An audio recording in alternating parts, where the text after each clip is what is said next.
Welcome back to Tokyo on Fire. You know, living in Japan always presents challenges and interesting episodes on how you integrate yourself into this wonderful country of yours. Thank you very much for having us as guests. Two incidents have happened recently that bring into the forefront what it's like to be a foreigner visiting Japan or living in Japan. The first one has been called Wasabi Terrorism, and the second one is there are so many foreigners in here, what the hell's going on? Michael, you're following this one too. Did it offend your sensibilities? I was not offended at all, but there are people who spend their lives being offended. It's like clickbait, isn't it? It really is. It Right. really does attract a lot of views and a lot of commentary, especially from people in countries who don't like Japan. Right. And in this case, the incidents were, in both cases, junior members of staff made decisions without checking with their superiors, trying to deal with a situation, and didn't exactly do the diplomatic thing. Right.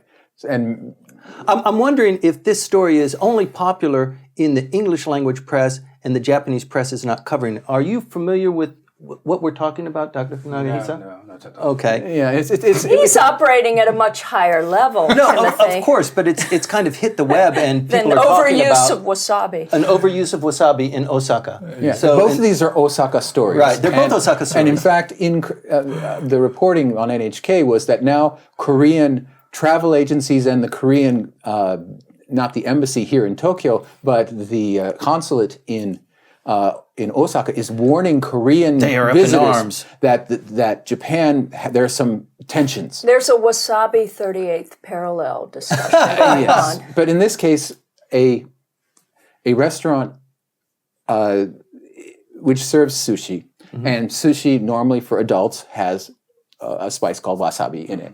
And I mean, we don't know who's watching this, so I'm going to be as simplistic as possible. And this grated horseradish is very spicy. And previously, foreigners, we assume probably amongst them Koreans, asked for more wasabi than normal because they liked the sting. right. And in this case, a Korean family was visiting and went to there, and the staff put extra wasabi in, and they were appalled, and they said it was unpalatable. They complained, and it became, it seems to have become a social media phenomenon. Well, it was something of a practice because they had several photos of a big smear of wasabi. Apparently, the chefs were letting them take the picture. You wanted more wasabi. Apparently, somebody came in looking just like you, Koreans, and we served them, and they were fine. So, what's your complaint?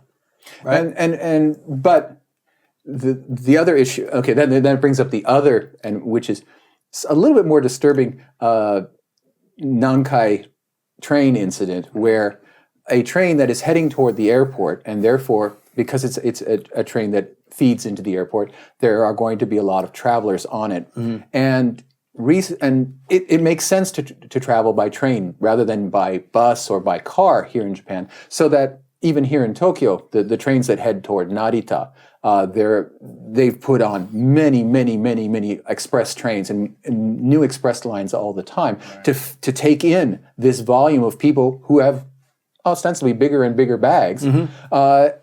Anyway, there was crowding on this train. Well, Japan is actually enjoying a boom in the number of visitors coming from all over Southeast Asia and the rest of the world too. And that boom had, in this case, led to a crowded train. Some passengers saying, there are too many damn foreigners. And there must be something in the manual saying, whenever there's a complaint, make a public announcement that we're handling the complaint. Right.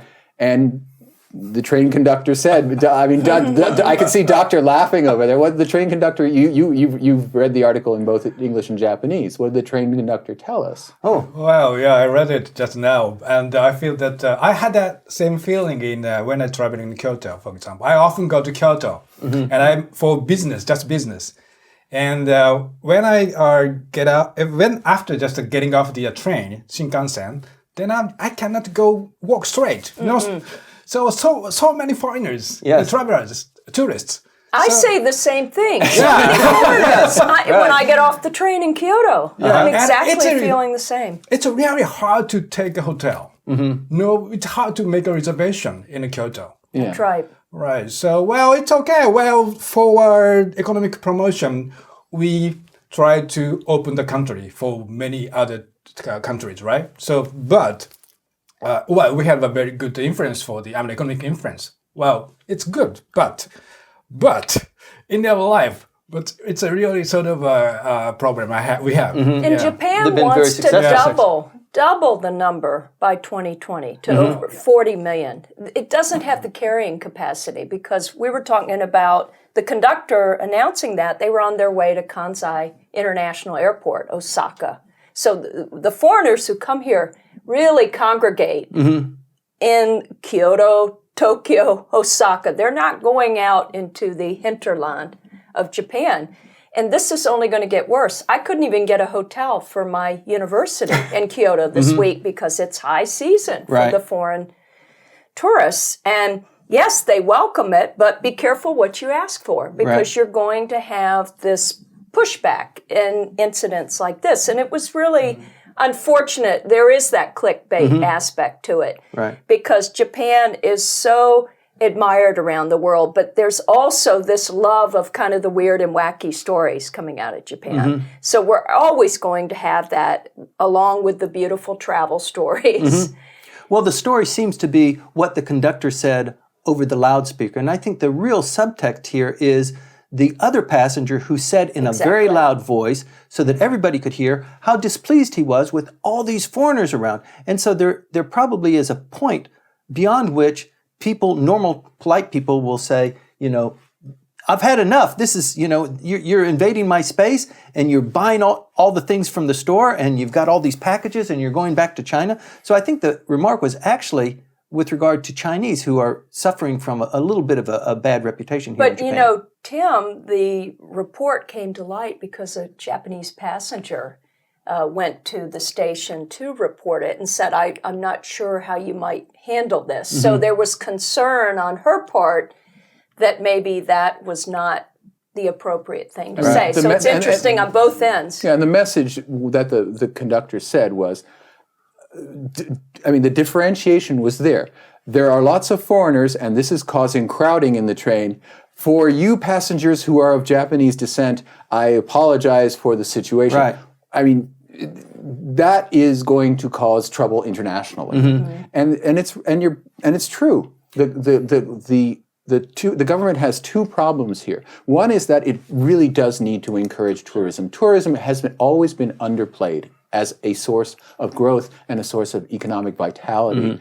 At the same time, there's a carrying capacity issue, and right now in Kyoto, in Tokyo, we're reaching our limits. And unless, tourism can be moved into the hinterlands where there's available infrastructure to handle it, or unless there's a massive increase, and we're seeing how hard that is in the case of the Tokyo Olympics.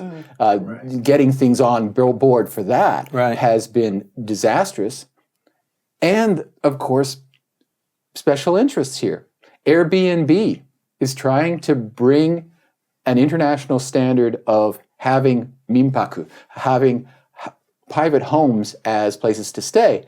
And all kinds of parts of the government and all kinds of political actors here in Japan are fighting against it on all fronts. And so it's not going to be able to operate the way it does in most countries. Isn't this where the third arrow comes in, the untouched third arrow? We're going to relax regulations so this kind of growth can happen spontaneously. But they're not relaxing regulations, are they, Doctor?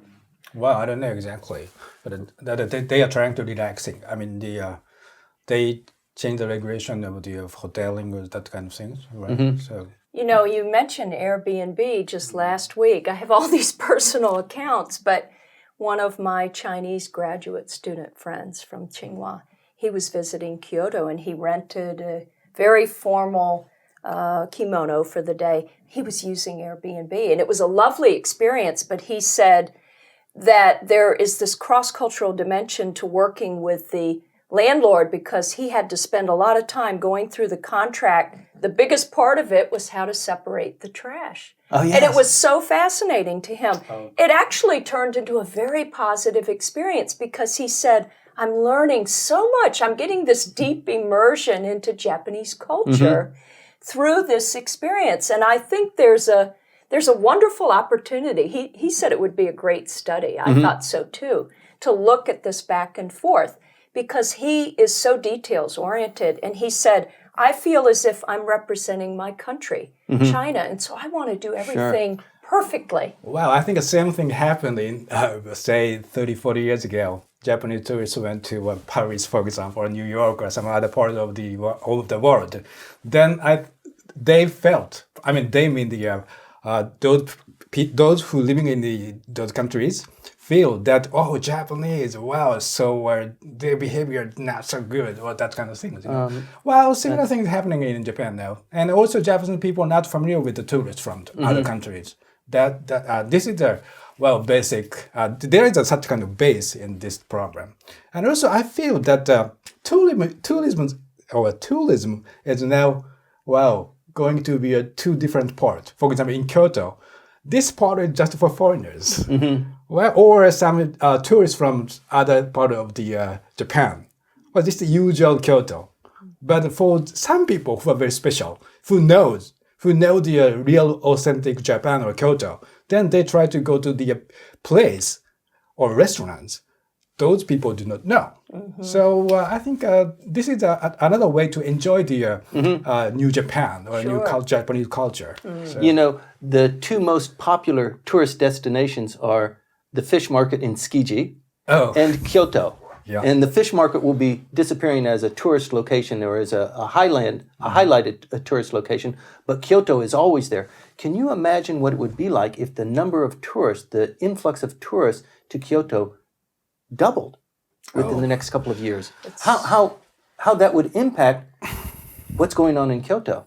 Well, Kyoto will not be Kyoto anymore. Right. I agree. Yeah, I think it'll lose a lot of its charm. By the way, Kyoto was #1 in Travel and Leisure magazine for 2 years, and then it lost its place. It's still top 10, but it was due to this overrun of tourists in Kyoto that made the difference. Charleston, South Carolina became the #1. So that was this past year. And I think they really have a need to address this. And there is this Kyoto that I keep hearing about, this special Kyoto that no one knows about. The special part for me has been just mixing with the regular people there. I haven't even gone to the tourist sites. And now the foreign tourists are going to the other part of Japan, for Takayama or Kanazawa. That's great. Yeah. The very beautiful history we have there. Also a very good architecture. Ise-Jingu. So, Right. Yeah. But politically, it is one of the few parts of Abenomics that is actually working. That is where they're not only hitting the targets, they're surpassing them. Right. And is in tourist numbers. And you know that the government wants to push this as far as it can go, because it's working. And the problem is that the efforts and the blowback are starting to run up against each other. And that is probably the story that we really need to be focusing on. There is a limit to what can happen in Kyoto. There is a limit to what happens in Kamakura on the weekends, on Saturdays and Sundays. You cannot move in that town. And even if you're walking, it's hard. There's got to be some kind of way to manipulate it. Now, admittedly, given the physical geography of Japan, it's going to be very hard to widen streets or make larger spaces. In fact, it's going to be impossible most of the time. And certainly Kyoto and Kamakura would be completely different places if there were some kind of renewal, whatever you want to call it. But nevertheless, there are carrying capacity issues that I think the government is ignoring. Right. Tourism yen is a popular way for governments to expand economic impact. There are too many foreigners in this room. Stay tuned to this issue. Japan is beginning to hit the wall on accepting the number of foreigners, even though the Abe administration wants to increase that significantly. Stay tuned.